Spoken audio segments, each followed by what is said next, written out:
I'm Devorah Wallen, and I'd like to share my tea for two, my Torah thought, for 2 minutes, more or less. This week's Torah portion is Mishpotim, meaning judgments.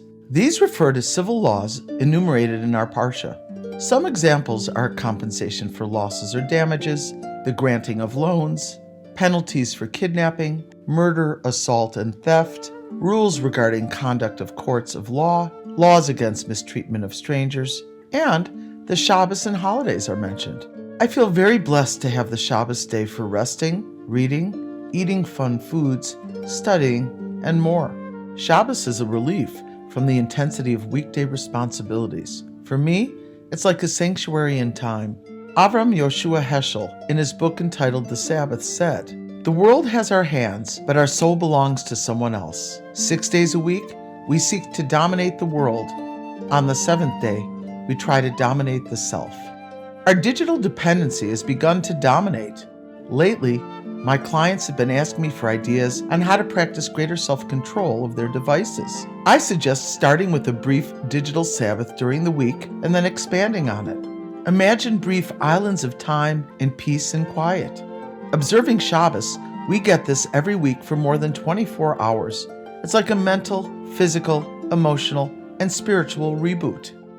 I've had requests to hear more gematrias. The fascinating connection between the numerical equivalent of the letters of the Holy Tongue and their various meanings and symbolism in the Torah. I thought I would like to share some fun gematrias related to the number 7, the essential Shabbos number. To arrive at the pure single-digit number 7, we will be using Mispar Katan, the small numerology, which needs to add up the sum of the digits. If the sum is greater than 9, the digits still need to be added until you arrive at a single-digit number that is between 1 and 9. Shabbos is traditionally associated with various items such as lighting candles, making kiddush over wine, eating fish and meat, etc. Enjoying Shabbos through eating and drinking is considered a holy act.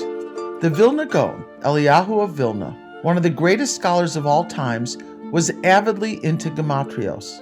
This past year was his 300th birthday, and the Lithuanian government commemorated it by issuing a coin with a shin for the number 300 and his name and rabbinic acronym in Hebrew.